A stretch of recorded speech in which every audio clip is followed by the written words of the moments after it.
ነገሮች ለጊዜው መፍትሄ ሊመስሏችሁ ይችላሉ። እመኑኝ፣ መፍትሄዎች ግን አይደሉም ወገኖቼ። ማንም የማይሞላውን ክፍተት የሚሞላው ጭስ የለም። ጉድለታችሁን የሚሞላ ሱስ የለም። ሽንቁራችሁን የሚሞላ መጠጥ የለም። የሰውን ጉድለት ሊሞላ በሰው ሽንቁር ውስጥ ሊደፍን የሚችል እግዚአብሔር ብቻ ነው። ለዚህ እኮ ነው ሱስ ውስጥ ገብተው ችግራቸው ሲፈታ አንድም ቀን አይተን፣ እነሱ ሲታሰሩ አይተናል። አንዳንዶች ፈታ በል እባክህ ዘና በል እባክህ ይላሉ። እውነት በሱስ ከተያዘ አንድ ቀን ዘና ሊል ይችላል፣ አንድ ቀን። ከዚያ በኋላ ግን ዘና ማለት አይችልም።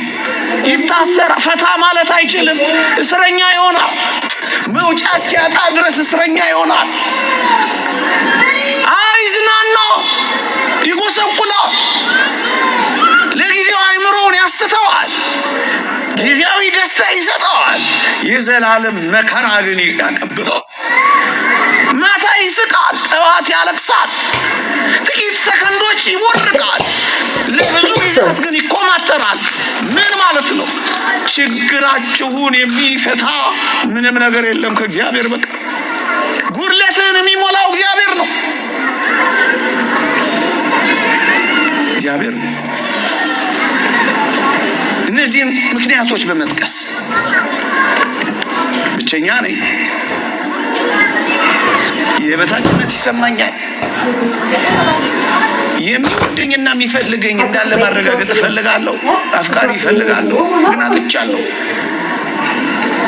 እነዚህን ምክንያቶች ሰብሰብ አድርገው አንዳንድ ወጣቶች እኔ ዋጋ ቢስ ነኝ ስለሚሉ እየኖሩ አይመስላቸውም ምድር ላይ። እንደውም አንዳንዶች አኗኗሪ ነን እንጂ መቼ ኗሪ ሆን ይላሉ። የተወደዳችሁ ኦርቶዶክሳውያን ወጣቶች ዋጋ ቢስ ነን ስትሉ መደንገጥ አለባችሁ። ምክንያቱም ዋጋችሁ እዚህ ምድር ላይ ቃላት ለማሳመር በዚህ ምክንያት እናንተን ለመሸንገል ፈልጌ አይደለም። እውነቱ ከምናገረው በላይ እንደሆነ ልቤ ያውቀዋል። ዋጋችን በጣም ዋጋ ቢስ ነኝ ካላችሁ እንዴት ታሳፍራላችሁ? ዋጋዬ ምንድነው ካላችሁ እኔም ዋጋችሁማ ቀራንዮ ነው እላችኋለሁ። ዋጋዬ ምንድነው ካላችሁ ዋጋችሁማ የአምላካችን ደም ነው ብዬ ነግራችኋለሁ። በክቡር የክርስቶስ ደም ተዋጅተሃልና ይላል፣ ተገዝተሃልና። ታዲያ አንተ ዋጋ ቢስ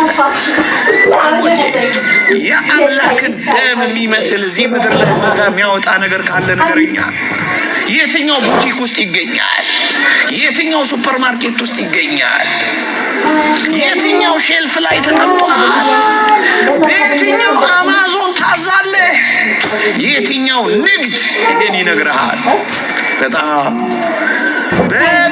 ሊነገር የማይችል ቋንቋ ማይገልጸው በእግዚአብሔር ልጅ ደም የተገዛህ አንተ ዋጋ ቢስ ነኝ ትላለህ። ዋጋህንማ ተነቅሰኸዋል። ዋጋህንማ አንገት ላይ አስረኸዋል። ዋጋሽንማ ተጠልፈሽዋል። ዋጋ እኮ እንደዚህ በቀላሉ ይተመን ነው። በክቡር የክርስቶስ ደም ቅዱስ ጴጥሮስ ነው የሚለው፣ እንደተዋጃችሁ ታውቃላችሁ። ተገዝታ ለራሳችሁ አይደላችሁ፣ በዋጋ ተገዝታችኋል። ከመቼ ወዲህ ነው አንተ ያንተ ሆንከው ራስ ላይ የምትወስነው? ያንተ እኮ አይደለም። አንተ ለአንተ የተሰጠ አደራ እኮ ብቻ ነው። ወበስ አደራ ነው አንተ ይገዛሃል። ዘትንቢተ ሆሴዕ ላይ ነብዩ ሆሴዕን በምሳሌ ያስተምሮናል። ምን አለው ይላል? ሆሴዕ ሂድና ጋለሞታይቱ ጎሜርን አግባት አለው ይላል። እኔም ሄጄ አገባኋት ይላል። ጋለሞታይቱ ጎሜር 3 ልጅ ወለደችለትና ትታው ጠፋች፣ ኮበለለች፣ ሌላ ፍለጋ ወደ አመንዝራነቷ ሄደች። እግዚአብሔርም ወደ ሆሴዕ መጣ ይላል። ምሳሌያዊ ትምህርት ነው። ትታ የሄደችውን ጋለሞታይቱን ጎሜር አግባት አለኝ አለ። ገዝታት አግባት አለኝ አለ። እንደገና ትታኝ ከሄደች በኋላ ጀርባዋን ከሰጠች እኔም ሄድኩና ይላል በ3 ስቅ መስፈሪያ ተኩል ገብስ ገዛኋት ይላል። 3 ዓመት ከ3 ወር ተንከራቶ እንደ 3 ስቅል መስፈሪያ ተኩል ገብስ ገዛኋት እንዳለው በደሜ የተገዛህ አንተ ዋጋ የለኝም ትላለህ። የእነዚህ ፎርብስ መጽሔት ላይ የሚወጡ የዓለማችን ባለጸጎች ሀብቶች እንኳን ቢሰበሰቡ አንድ አንተን አወጡ። ለመሸንገል አይደለም፣ አንድ አምጪን አወጡ። በጣም ውድ ነህ፣ በጣም ከኤመራልድ በላይ። በምን ቋንቋ እንግለጽልህ? ለምንድን ነው ራስን የምታስተ ያንተ ሀብትና ባለጠግነት እኮ የወጣብህ ገንዘብ የአንድ ነገር ዋጋው እኮ የወጣበት ኮስቱ እኮ ነው። የወጣብህ ዋጋ ደግሞ የእግዚአብሔር ልጅ ደም፣ የክርስቶስ ደም፣ የእግዚአብሔር ደም ከሆነ ወዳጅ እንዴት ነው አንተ ዋጋህን የምታሳንሰው? ዋጋዬን አላውቀውም የምትለው በጣም ልክ እንዳንተ ዋጋ የመጣበት የለም። ዓለሙ ሁሉ ቢሸጥ እመነኝ፣ ይሄ ዓለም በሙሉ ቢሸጥ አንድ እኔን ዋጋው። ለዚህ እኮ ነው ለሰው ምናዝነው። ሰው ከሆነ ፎቅና ቤት ሲያንስ ምናዝነው እኮ ለዛ ነው። ዋጋው በጣም ውድ ነው። ሰው በጣም ዋጋው ውድ። መላእክት ከሰማይ መጥተው ስብሐት ለእግዚአብሔር በሰማያት ወሰላም በምድር ስምረቱ የዘመሩለት ለሰው ዋጋው ውድ ነው። ሰው ዋጋው ውድ ነው። ሰው ዋጋው ውድ ነው። አንተ ዋጋ ቢስ እንዳንተ አንዳንዶች ዓለሙ ሁሉ ጠልቶኛል ይጥሉሃ። ምናልባት የጠሉኩ ከአንድ እጅ ያነሱ ሰዎች ይሆናል። እኔ ግን አሳይሃለሁ፣ ዓለሙ ሁሉ ይወድሃል። ቅዱስ ጳውሎስ እንደገና ዙሪያችንን የከበቡን ምስክሮች አሉን ይላል። ሰማዕታት ወንድሞች ናቸው። በቤተልሔም ጌታችን ሰው ሲሆን የዘመሩት መላእክት ታላላቅ ወንድሞቻችን ናቸው ይላል። አረጋዊ መንፈሳዊ ወንድሞ እንደተከበብክ አታውቅም፣ ምስኪን ነህ። ገና አይኖቻችን ስላልተገለጡ ወንድሞቻችንን አምላካችንን ለማየት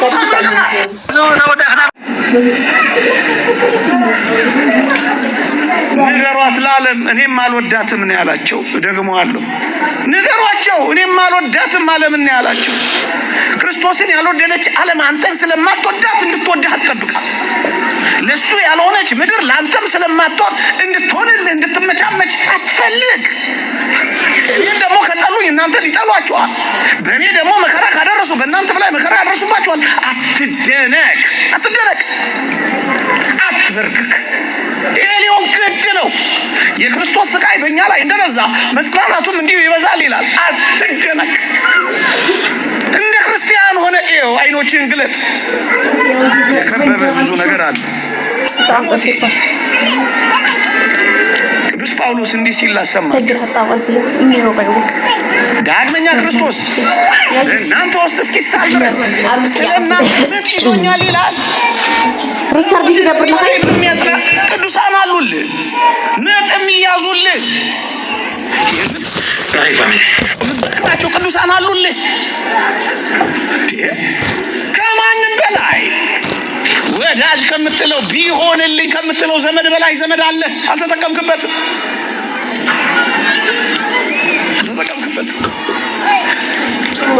በምን ቋንቋ እናስረዳው? ስለዚህ ልድገመው እና ልጨርስ ጉዳይ የበታችነት የብቸኝነት አፍቃሪና ተወዳጅነት መፈለግ ለማረጋገጥ መኳተንን እነዚህን ጠቅልላችሁ ዋጋ ቢስ ነኝ እንዳትሉ። በጣም ውድ ነው። እነዚህን ነገሮች ስናገር አንድ ሁለት ነገሮች ልታነሱ እንደምትችሉ ገምታለሁ። ይሄ ሰውዬ የሚያወራው ሰውዬ በዚህ ዘመን እየወረደብን ያለውን መከራ አያውቅም። ኑሮ መግፋት እንዳቃተን አውቀን ተምረን እንዳልተማርን ይሆን እንደሆኑ አታውቅ። አጥንተን ማትሪክ ማለፍ እንዳቃተን አውቀን ስራ በሞላበት ምድሩ ስራ እንዳጣን አውቀን በደንብ አውቃለሁ። ምናልባትም ከአንዳንዶቻችሁ የበለጠ በዚህ ጉዳይ ተጠቂም ልሆን እችላለሁ። ግድ የላችሁ። የኛ ትክክለኛው ኑሮ በሞቴ በጣም ጨካኝ እየሆንኩ አይደለም። እንደ ክርስቲያን እንደ እግዚአብሔር ሰው ስናስበው ኑሯችን ምንድነው ካላችሁኝ አምላካችንን ማምለካችን ነው። ነብዩ ዮናስን ስራ ምንድነው ሲሉት ሰማይና ምድር የፈጠረውን አምላክ ማምለክ ነው ያለው። ዋናው ስራችንን አለመርሳት ነው ወገኖቼ። እግዚአብሔርን በማምለክ መኖር። እግዚአብሔር ማለት ሰው ዶክሶሎጂ አመስጋኝ ሆኖ ነው የተፈጠረው። እነዚህ የሥነ መለኮት መምህራን ሊቃውንትም እንደሚነግሩን ዶክሶሎጂካል ቢንግ ነው ይላሉ። አመስጋኝ ሆኖ እንዲኖር ነው ሰው የተፈጠረው። ወደዚያ ተፈጥሮ ከመጣ ነገሩ ሁሉ ይስተካከላል። አጉረምራሚ ከሆንክ ነው የሚበላሽ፣ ተስፋ የምትቆርጠው። መከራህንማ በደንብ አውቀዋለሁ፣ እንረዳዋለን። ግን ታዲያ በመከራው እያለቀስ ከመከራው እንደውም ልሂድ ልሙት አይደለም እና ምን እናድርገው? መከራችንን ከክርስቶስ ጋር እናሳልፈው። እንዲህ ይላል እግዚአብሔር ቃል፣ አብረን እንድንከብር አብረን መከራ ብንቀበል አብረን እንወርሳለን ይላል። ይኸውልህ ክርስቲያን እንደመሆነ መከራ ተቀበል። ጨዋ ሆነ፣ ጸሎተኛ ሆነ፣ ንስሐ እየገባ የእግዚአብሔርን ቃል እየፈጸም በትእዛዛቱ እየተመላለስክ በጽድቅ ሕይወት እየኖርክ ቅድስናን ፍጹም እያደረግክ በንስሐ ሕይወት እየተመላለስክ እየቆረብክ ከተቀበልከው ትከብርበታለህ። ምንም ይሁን ምን አብረን እኔ አሁን የምኖረው ኑሮ ቅዱስ ጳውሎስ ያለው ላንብብላችሁ። በክርስቶስ ተሰቅያለሁ። እኔ አሁን ሕያው ሆኜ አልኖርም፣ ክርስቶስ ግን በእኔ ይኖራል።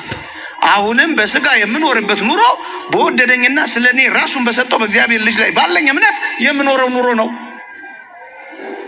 ለራሴ አልኖርም፣ ለክርስቶስ ነው ምኖረው ብላችሁ ካሰባችሁ በእርግጠኝነት ትረጋጋላችሁ። መከራችሁን ከአምላካችሁ ከእግዚአብሔር ጋር ታሳልፉታላችሁ። አንድ ሁለት ነገር ተናግሬ ያበቃለሁ። መምህራችን ቆመዋል። ራስን ጥላ ሲልህ ከእኔ በላይ እኔን የሚወዳኝ አለ በለው ይላል። አንዳንዴ ሙት ሲልህ ከክርስቶስ ጋር ሕያው ሆናለሁ በለው። ተሰቀል ሲልህ ብቻዬን ለምን እሰቀላለሁ? ስጋን ክፉ መሻቱን እሰቀላለሁ፣ ከጌታዬ ጋር እሰቀላለሁ እንጂ ብቻዬን ምን አለ በላል እኔ ለምን እሰቀላለሁ በለው። ራስን አጥፋ ሲልህ ከክርስቶስ ጋር ሕያው ሆኜ እኖራለሁ በለው። አሳፍረው በለው። ስለዚህ በሁለት ነገር ልጠቅልል። አንደኛ በእግዚአብሔር ፍቅር ላይ ያለህን መተማመን መቼም እንዳትተው። እግዚአብሔር ይወደኛል በል። ከሞት በኋላ ህይወት እንዳለ እንዳትክድ። ሁሉ ጊዜ ከሞት በኋላ ህይወት አለ። ይሄንን እመን። ሶስተኛ የደረሰብህ ችግርና ያለበት የችግር ስሜት ምንም መፍቻ የሌለው እንዳይመስል፣ ከእግዚአብሔር በላይ ሆኖ እንዳይመስል ፈቅዶት ነው የሚሆነው። ለዚህ ለምድራዊ ኑሮ ካልተገባውማ የዘላለም ይቅርብኝ እንዳትል። ለችግርህ ቀን መፍትሄ መስጠት ልመድ። ኤፍ ብታመጪ ምናልባት ቀኑን ሊደብር ወይም ሊደብርሽ ይችላል እንጂ ዘላለም ህይወትሽ እንዲያጨልምብሽ ግን አትፍቀጂ። ስራ ስታጣ መንግስተ ሰማያትንም ስትካድ ራስህንም አትካድ። ችግርህን በሞት ብቻ በሱስ ብቻ የምትፈታው እንዳይመስል። ችግርህን ለአንዴና ለመጨረሻ ጊዜ የሚፈታልህ ሱስ ወይ ራስህን ማጥፋት እንዳይመስል። ራስን በሱስም ይሁን በሌላ ነገር ማጥፋት የሚያጠፋው ህልውና ነው እንጂ ችግርን አጥፍቶ አያውቅም። ስለዚህ ክርስቲያኖች እጅግ የሚወደን እጅግ የሚያፈቅረን እጅግ የሚራራልን እጅግ የሚያስብልን አምላክ ስላለ የኔ ነህ የሚል አምላክ ስላለ በዚህ እየተጽናናን ተስፋ ይህን ዘመን የዓለም መልክ አላፊ ነው። የሚያልፈውን አላፊ መልክ እኛ ራሳችንን አሳልፈን ልንለውጥለት አይገባም። የእግዚአብሔር ቸርነት፣ የእመቤታችን አማላጅነት፣ የቅዱሳን በረከት ረድኤት አይለየን። አሜን።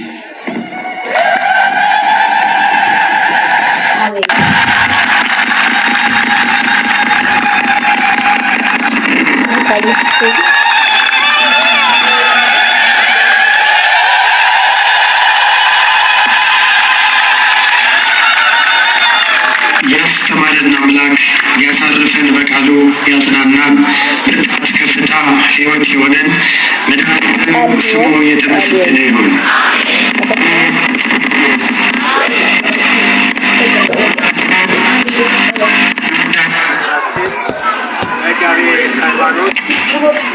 መጋቤ ሃይማኖት መምህር ኢዮብ ይመኑ እግዚአብሔር ለእኛ ያለውን ፍቅርና ለእኛ ያለውን ዓላማ እንዴት እንደወደደን እንዴት እንደሚወደን በእርሱ ያለን ፍቅራችን እምነታችን ማጠንከር እንዳለብንና ከእርሱ ጋር መኖር እንዳለብን በሚገባ አስተምረውናልና ቃለ ሕይወትን ያሰማልን፣ ቃለ ሕይወትን ያሰማልን፣ የአገልግሎት ዘመናቸውን ያርዝምልን፣ አስበ መምህራንን የመምህራንን በረከት ያድልልን። አመስግኑላቸው፣ እግዚአብሔርን አመስግኑላቸው። መልካም መርሃ ግብራችንን አጠር ለማድረግ የማህሌቱ ጊዜም እየደረሰ ስለሆነ አሁን ይሄ ጉባኤ ደስ ይላል አይደል? ደስ ይላል። ይደገም ይደገማል። እናንተን ይዘን እንሰራለን። እግዚአብሔር ከሁላችን ጋር ይሁን። የዚህ ጉባኤ ማስታወሻ ትፈልጋላችሁ? እስኪ እጃችሁን ከፍ አድርጉ ብትፈልጉ፣ የጉባኤው ማስታወሻ ብትፈልጉ። በጣም ጥሩ አውርዱት፣ እግዚአብሔርን አመስግኑበት። የጉባኤው ማስታወሻ ስጦታ ተዘጋጅቶላችኋል። ይህን ጉባኤ የምናስታውስበት ልዩ ስጦታ ነው። አንገት ላይ የሚደረግ የክርስቶስ መስቀል ይህን ጉባኤ የምናስታውስበት የጉባኤው ስጦታ ነው የምንለው፣ የጉባኤው ማስታወሻ ነው የምንለው። በእናንተ በመካከላችሁ ይኖራል። እንደዚህ ያጭ እንዳታስቡት፣ እንዳትቆጥሩት። ለሁላችሁም ላይደርስ ይችላል። ጥቂት መስቀሎች አሉ። ዋጋው 50 ብር ነው። 50 ብሩ ተሰብስቦ ወጥቶ ለዚህ ህንፃ ቤተ መቅደስ እየተሰራ ላለው የሆነ ነገር ብዙ የፊኒሽንግ ስራዎች ምንጣፍን ጨምሮ መጋረጃ፣ የመብራት ስራዎች፣ የስዕሉ ስራም ገና አልተጠናቀቀም። እነዚህ ስራዎች ስላሉ አንድ ነገር ይሸፍናል። ተስማምታችኋል አይደል? ስለዚህ ወንድሞቻችን ያመጡላችኋል። 50 ብር ጥቂት ነው። ለዚህ ቤተክርስቲያን ግን ብዙ ነው። ለዚህ ህንፃና እንድትገዙ በእግዚአብሔር ስም እናሳስባችኋለን። እግዚአብሔር ከሁላችን ጋር ይሁን። ሌላው ነገ የ200 ብር ቻሌንጅ ለዚህ ህንፃ ቤተክርስቲያናችን መጨረሻ እናካሂዳለን። የስንት መቶ ብር ነገ? ስለዚህ ምን ይዛችሁ ትመጣላችሁ? 200 ብር። 1000 ሰው እንኳን 200 ብር ይዞ ቢመጣ 200 ሺህ ብር ነው። 200 ሺህ ብር ደግሞ ምንጣፉን ይችላል፣ የሆነ ነገር ይችላል። ይሄ ዙሪያው ሁሉ ቴራዞ፣ ከተቻለም ደግሞ አቅም ካለ ቺፕስ ይሆናል፣ ይነጠፋል። ይሄ ደረጃው ሁሉ ያምራል። በመጪው ዓመት የመጀመሪያዎቹ ወራቶች ላይ መቼም ቀጣዩ ክረምት ነው።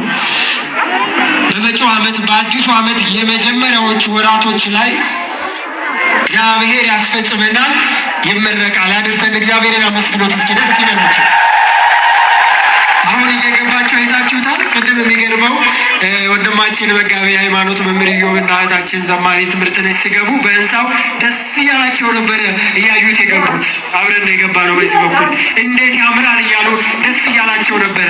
ይህን የሰሩ እጆች የእናንተ እጆች ናቸው። እናንተ በየጊዜው የሰጣችሁት ብር፣ ገንዘብ፣ ሀሳብ፣ ጉልበት፣ ስለ ራሳችሁ እግዚአብሔርን አመስግኑት እስኪ። ስለዚህ በእናንተ የሚመጡ እንግዶቻችን በወንጌል ተሳትፏችሁ እዚህ ህንፃ ልማታችሁ እያደነቁ ደስ እያላቸው ነውና የሚሄዱ